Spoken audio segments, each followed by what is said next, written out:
ओम श्री गणेशाय नमः। नमस्कार दोस्तों, मैं हस्तरेखा विशेषज्ञ पंडित एस.एन. तिवारी। आज हम आप लोगों को नॉर्मल बेसिक नॉलेज देना चाहते हैं हस्तरेखा के बारे में। निश्चित रूप से आप ये बातें जानते हो कि हम ज्ञान दो तरह से प्राप्त करते हैं। एक ज्ञान तो वैसा होता है जो प्रमाणिक है, जो आजकल के दौर में प्रमाण के बाद विश्वास करते हैं। जैसे कोई चीज़ लैब में उसका प्रमाण मिल गया, उसको हम पढ़ते हैं। दूसरा होता है पौराणिक ज्ञान। पौराणिक ज्ञान ज़्यादातर अनुभवों पे आधारित है और इसी अनुभव का कलेक्शन हस्तरेखा ज्ञान बनता है। लेकिन आज के दौर में भी हम कई सारी थेरेपीज़ जो हाथों से होती हैं, जैसे आप लोगों ने सुना होगा एक्वा प्रेशर, एक्वा पंचर, ये सब हाथ से ही की जाती हैं और हाथ ही पूरी शरीर को रिप्रेजेंट करता है। तो इसमें जो रेखाएं हैं वो भी निश्चित रूप से हमारे ब्लड सर्कुलेशन से जुड़ी हुई हैं और ब्लड सर्कुलेशन हमारी सोच से जुड़ा होता है और ये रेखाएं हमें एक रिलायबल इंफॉर्मेशन, सूचनाएं देती हैं। इसको मन से करने वाला, समझने वाला, जानने वाला बहुत कुछ भविष्य के बारे में बता सकता है। तो हम आपको आज कुछ मोटी मोटी बातें, जो आप कह सकते हैं हस्तरेखा का बेसिक इन्फॉर्मेशन है, वो देने जा रहे हैं और धीरे धीरे ग्रेजुअली हम आपको जो बारीक लाइन्स हैं उनके बारे में भी बताएंगे। सबसे पहले हम इसको बोलेंगे फिंगर नंबर 1 और इस बड़ी वाली फिंगर को बोलेंगे फिंगर नंबर 2, उसके बाद 3 और उसके बाद 4। इसको हम अलग से ही कंसीडर करेंगे, इसको बोलेंगे थंब यानी अंगूठा। ये थंब है। तो फिंगर नंबर 1, इसकी ओरिजिन के पास इतना पोर्शन, ये वाला, ये गुरु पर्वत यानी जुपिटर को रिप्रेजेंट करता है। गुरु यानी जुपिटर। गुरु का मतलब, अगर ये आपके हाथ में गुरु पर्वत की प्रधानता है तो ये सीधा सा मतलब रखता है बुद्धि और विवेक से। आप विवेकवान हैं अगर इस पर्वत की प्रधानता है। तो हर पर्वत का एक विशेष गुण होता है, वो भी हम आपको अभी बताते चलेंगे। और इस पे आने वाली लाइंस की मैचिंग करके हम फल का अनुमान लगाते हैं। दूसरा है ये वाला पोर्शन जो बड़ी फिंगर के नीचे यानी फिंगर 2 के नीचे है, इसको बोलते हैं शनि। शनि यानी सैटर्न। और जो हिंदू मेथोडोलॉजी में विश्वास करते हैं उनको ये पता है कि शनि जो है न्याय के देवता है। न्याय दो तरह का होता है, एक आदमी अपने साथ करता है और दूसरा एक सोशल जस्टिस होता है जो दूसरों के साथ करता है। तो इस पर्वत पे आने वाली रेखाएं और इस पर्वत की जो ऊंचाई है वो न्याय और उससे जुड़े पहलुओं की तरफ इशारा करती है। तीसरा हम आते हैं सूर्य। ये 3rd फिंगर के बेस पे जो पर्वत है ये सूर्य पर्वत है। सूर्य जिस तरह से अपना प्रकाश फैलाता है उसी तरह से हर व्यक्ति के व्यक्तित्व में कुछ अनुभव होते हैं, कुछ ज्ञान होते हैं, उसी से वो अपना नेम एंड फेम पाता है। और जिसका ये पर्वत प्रधान है और इससे निकलने वाली रेखाओं दोनों की स्टडी के बाद उसके नेम एंड फेम, कितना यश, कीर्ति, समाज में रेस्पेक्ट, सेल्फ रेस्पेक्ट, वो कितना गेन करने वाला है, इसका अनुमान लगाया जाता है। और ये 4th और छोटी फिंगर के नीचे जो स्पेस है, दिस वन, इसको हम बोलते हैं बुध। बुध यानी मरकरी, ये बुध पर्वत है। और इसको हमने क्या बताया आपको, ये सूर्य है। सूर्य और बुध। इसके बाद और जो मेन पर्वत है यहाँ पर है ये वाला पोर्शन, इस वाले पोर्शन को शुक्र बोलते हैं। शुक्र पर्वत। अभी हम बुध पर्वत के बारे में बताने जा रहे थे आपको। बुध पर्वत मेंटल यानी मानसिक और शारीरिक दोनों तरह के स्वास्थ्य के बारे में इशारा करता है। इससे निकलने वाली लाइंस कितनी गाढ़ी हैं, कितनी पतली हैं, किधर ओरिएंटेड हैं, वो किस तरफ जा रही हैं, इससे हम प्रेडिक्शन कर लेते हैं कि आप किस तरह के मेंटल और फिजिकल हेल्थ के व्यक्तित्व हैं। इसके बाद हमने ये जो सर्कल किया है शुक्र पर्वत, जो अंगूठे के नीचे है। शुक्र पर्वत हमारे व्यक्तित्व में इच्छाओं को, कामनाओं को, कल्पना को, वासनाओं को, इन सब मानवीय गुणों को शुक्र पर्वत यानी वीनस, इन सब बातों को ये इंडिकेट करता है। इससे निकलने वाली लाइंस की स्टडी करके भी हम अपने फ्यूचर का प्रेडिक्शन करते हैं। अब हम बात करते हैं अगले महत्वपूर्ण पर्वत की। ये वाला पर्वत, ये चंद्र पर्वत है। चंद्र जैसे स्वभाव है चंद्र का। चंद्र का मतलब होता है सौंदर्य से, चंद्र का मतलब होता है शांति से, चंद्र का मतलब होता है शांत विचारों से। शांत विचारों वाला व्यक्तित्व होता है जिसका चंद्र प्रधान होता है। ऐसे लोग, इन पे जब लाइनें आती हैं तो उसका फल बनता है कि ये कवि होंगे, प्रकृति के प्रेमी होते हैं, प्रोफेसर्स होते हैं, उच्च कोटि का ज्ञान रखने वाले संतुष्ट लोग होते हैं जिनके चंद्र पर्वत प्रधान होते हैं, और वो शारीरिक और मानसिक दोनों रूप से बहुत सुंदर होते हैं। और अगली बात करते हैं हम आपसे। यहाँ पे एक रेक्टेंगुलर पार्ट है, इतना, ये वाला पोर्शन, इसको हम मंगल बोलते हैं। ये मंगल है। मंगल पर्वत जैसा कि इसका स्वभाव है, लाल ग्रह भी बोलते हैं मंगल को। ये थोड़ा उग्र होता है। उग्रता हमेशा नुकसान ही नहीं करती, उग्रता भौतिक वृद्धि भी करती है। कहते हैं संतोषम परमम सुखम। अगर आप संतुष्ट हो गए थोड़े में तो आपकी भौतिक वृद्धि रुक जाती है, सिर्फ मानसिक वृद्धि होती है, आध्यात्मिक वृद्धि होती है। लेकिन भौतिक वृद्धि के लिए महत्वाकांक्षा और एग्रेशन दोनों की बड़ी आवश्यकता होती है। तो मंगल ग्रह इस चीज़ के लिए बहुत ही फायदेमंद होता है। इस पे जो लाइंस आती हैं उसको और मंगल के स्वभाव को, दोनों को मैच करके हम लोग फल बनाते हैं, और इससे जो है भविष्य का पूर्वानुमान भी होता है। और अगर हमें पूर्वानुमान हो तो हम सतर्क भी हो जाते हैं और अपनी दशा और दिशा अपनी बुद्धि को अप्लाई करके बना लेते हैं हमें करना क्या है। अब हम आपसे बात करने जा रहे हैं, ये बेसिक सी बातें हो गई पर्वतों की। अब हम आपसे बात करने जा रहे हैं ये जो फिंगर्स हमारे हाथों में होती हैं इनके बारे में, और इनका फल क्या होता है। और धीरे धीरे फिर हम आपको हस्तरेखाओं की तरफ ले चलेंगे। पहले हाथ और मेन पर्वत, फिर फिंगर्स, उसके बाद हम आपको रेखाओं के बारे में बताएंगे और बहुत सारे डिफरेंट टाइप के हाथों के बारे में भी बताएंगे। आप, हमारा व्हाट्सएप नंबर भी ये चल रहा है, आप अपने हाथ की इमेज भी भेज सकते हैं। और हमारे चैनल को लाइक और सब्सक्राइब जरूर करिए। इस ज्ञान से जो मैं आपको बताने जा रहा हूँ बहुत ही सिंपल तरीके से, किसी को कोई कन्फ्यूजन हो तो हमसे पूछ सकता है। इससे आप खुद ही अपनी हस्तरेखाओं और उसके फल को जान सकते हो और हमेशा जान सकते हो, और उसके हिसाब से आप अपने कर्म को निर्धारित कर सकते हो। निश्चित रूप से फ़ायदा होगा।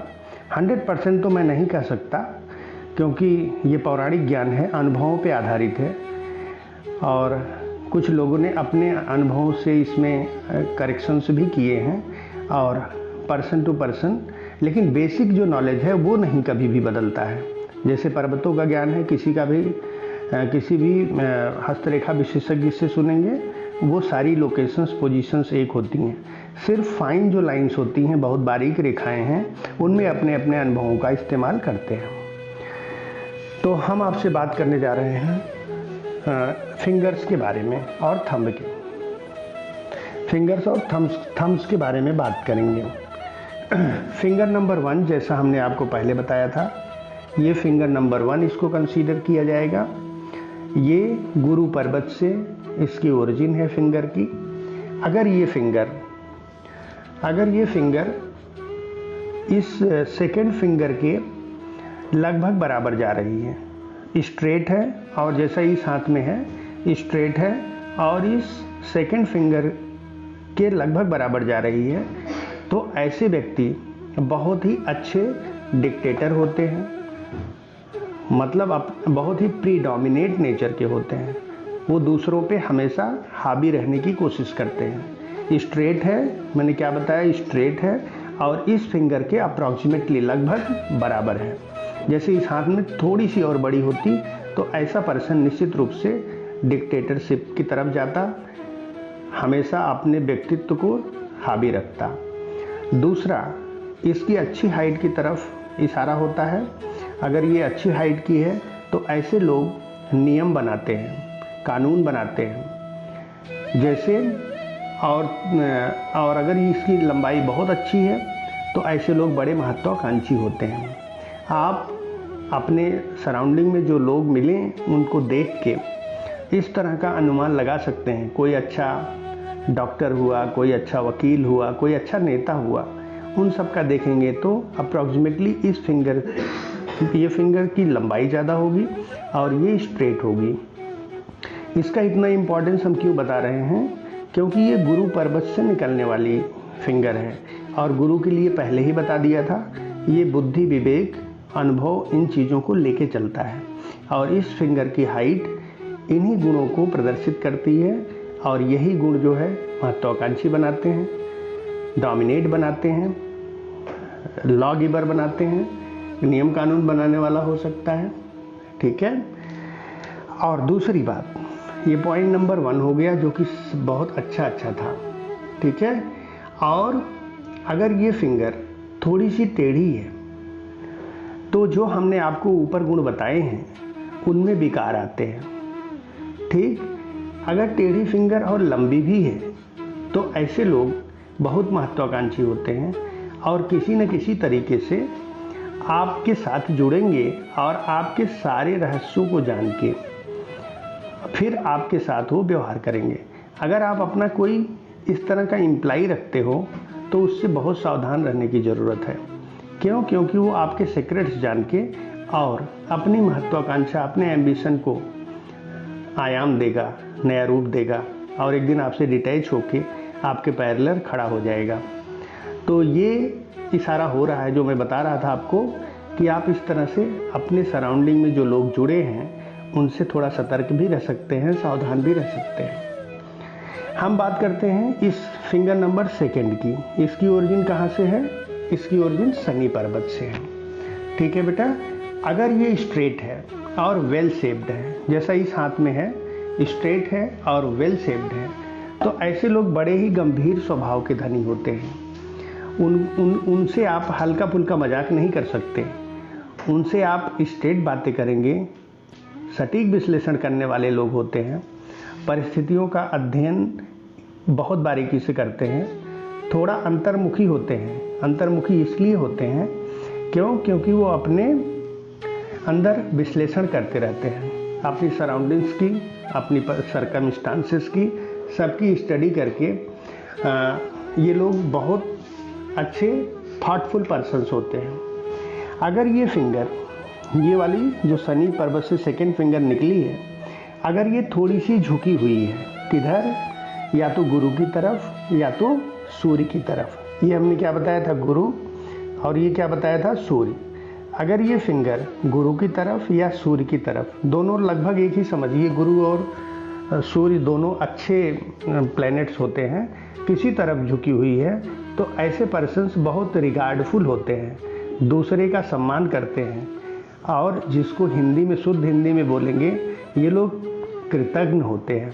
कोई भी इनके साथ अगर आप सहायता करोगे, इंक्लाइंड फिंगर वाले के साथ, झुकी हुई फिंगर वाले के साथ, तो वो कभी भूलते नहीं हैं।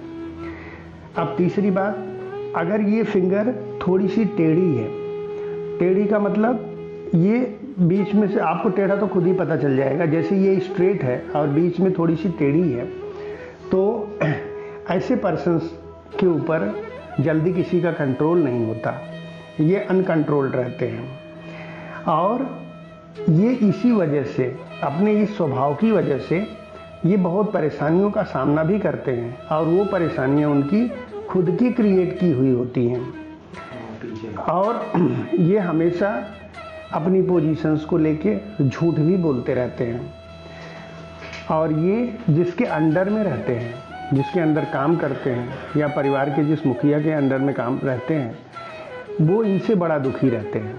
ये खुद तो परेशानी में डालेंगे ही, अपनी सराउंडिंग को भी दुखी करते हैं। समझ गए?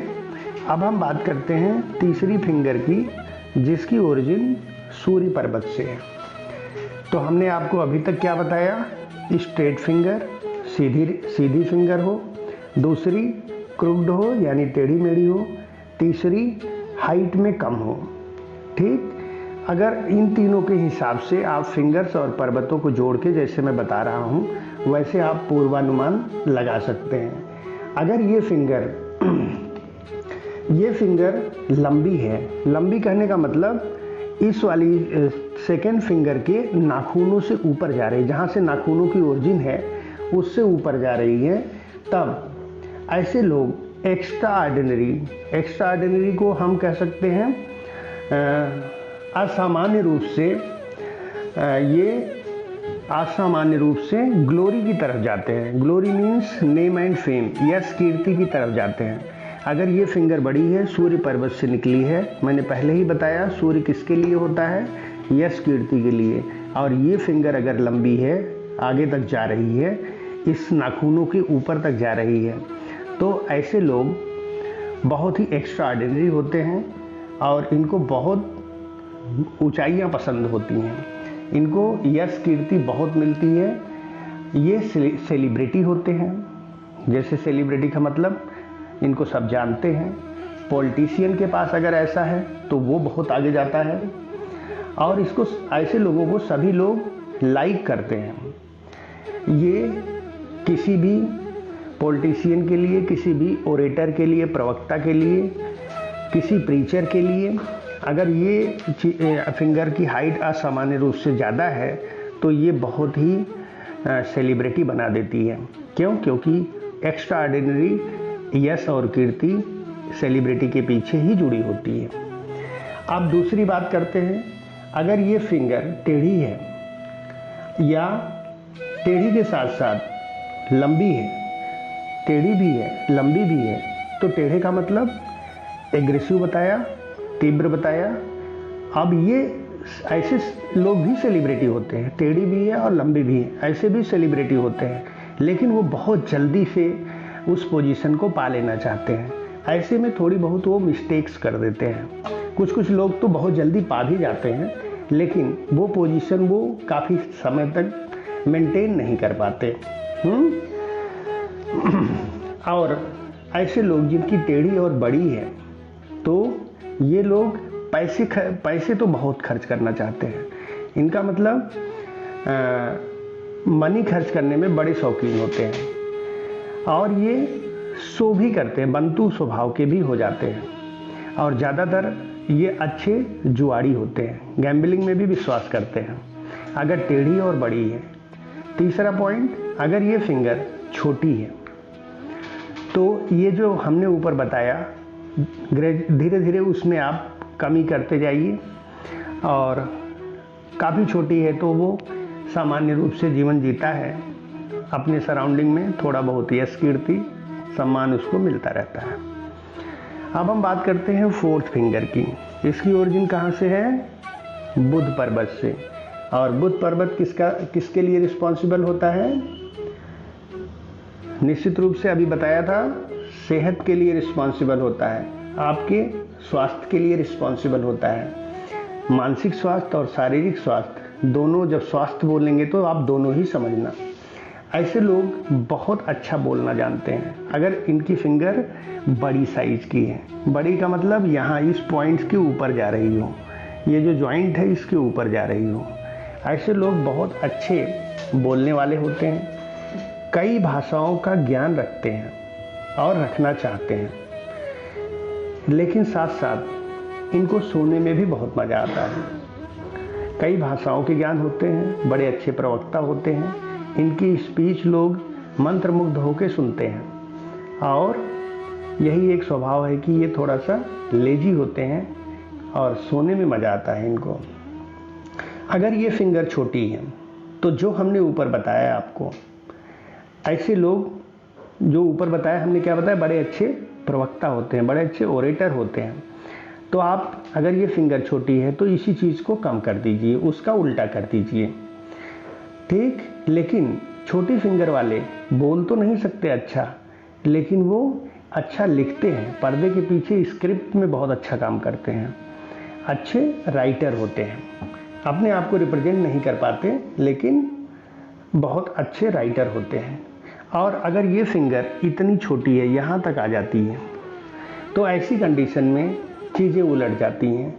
ऐसे लोग टिमिड होते हैं, डरपोक होते हैं, ठीक। और किसी भी अजनबी की उपस्थिति में उनको बड़ा डर लगता है, अपने आप को कह नहीं पाते, गेट के पीछे छुपे रहेंगे, सारी बातें सुनते रहेंगे, अपना फेस शो ऑफ नहीं करेंगे। अगर ये टेढ़ी है तो डरपोकपन और भी बढ़ जाता है। ये फिंगर अगर टेढ़ी है तो डरपोक और भी हो जाता है वो व्यक्तित्व, ठीक है। समझ रहे हैं आप लोग? हमें लगता है कि आप हमारी बातों को अगर ध्यान से सुनेंगे, समझेंगे, तो अपनी सराउंडिंग में रहने वाले लोगों के बारे में पूर्वानुमान लगा के आप उनसे कैसा व्यवहार करना है, कैसे काम लेना है, आप बहुत अच्छे से कर पाएंगे।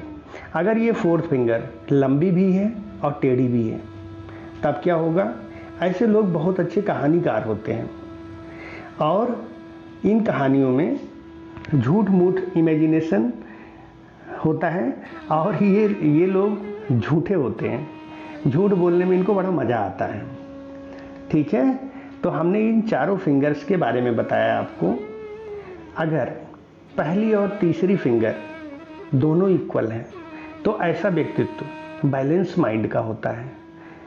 बैलेंस माइंड मीन्स वो जो कहता है वो करता है, किसी के साथ अन्याय नहीं करता, खुद अपने साथ भी अन्याय नहीं होने देता, किसी का 1 रुपया मारता नहीं है और अपना भी 1 रुपया मरने नहीं देता।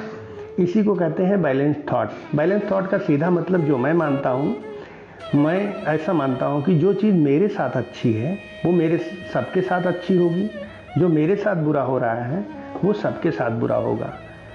ऐसा नहीं कि हम तो डिक्टेटर हैं, हमारे साथ तो अच्छा ही होना है, अगले साथ बुरा होना है। मतलब मानवीय भाव भरे होते हैं जिनकी फर्स्ट और थर्ड फिंगर बराबर साइज की होती हैं।